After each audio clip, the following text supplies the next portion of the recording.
Yoshligimizda o'qigan ertaklarda yoki Gollivud kinolarida klishega aylanib ketgan syujetlar bor.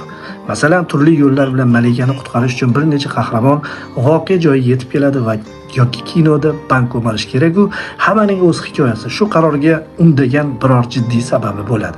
Kimdir boyib ketmoqchi, kimdir sevgi tufayli bu yo'lda, kimningdir qizini o'g'irlab ketishgan, shu ishni bajarsang qaytarib beramiz deb tahdid qilishgan. Agar Yevropa Ligasi yarim final ishtirokchilariga qarasak, ayni damda ularni harakatlantirayotgan kuch shu qadar farqliki, ularni bir qizga uylanish uchun sovchi bo'lib kelgan kuyovlikka nomzodlar Yevropa Ligasini esa go'zal qizga o'xshatish mumkin.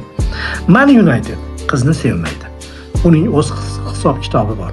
Uylanishdan maqsad shu orqali yosh oilaga aylanib olmoqchi va berilgan imtiyozlardan foydalanish niyatida. Kredit olar, balkim imtiyozli uy uchun harakat qilar. Ehtimol ishxonasida uylanganlarga ko'proq mukofot, yordam pullari berishar va hokazo. MUga Yevropa Ligasini yutish Chempionlar Ligasi yo'llanmasi uchun kerak. Bunaqa yo'lni bir paytlar boshqa portugaliyalik murabbiy o'rgatib ketgan. Ana o'shanda klub avlodlari almashinuvini amalga oshirish, Amarimga mos futbolchilarni sotib olish uchun ham yetarli puli bo'ladi. Ham moliyaviy cheklovlardan qutuladi. Ba'zi futbolchilarni ko'ndirish uchun ham Chempionlar Ligasi ishtiroki muhim. Tottenham esa qizni sevmaydi. Ammo unga kim bo'lsa ham uylanishga bir qiz kerak. Tanishlari necha yillardan beri qachon uylanasan deb tinch qo'ymaydi, ustidan kuladi. O'zidan ancha yosh, xunukroq, tayinli ishi yo'q boshqa yigitlar ham allaqachon uylandi, ajrashdi. Ammo Tottenham buning ilojini qila olmayapti. Nima qilib bo'lsa ham shu yil uylanishi shart. Keyin bir gap bo'ladi.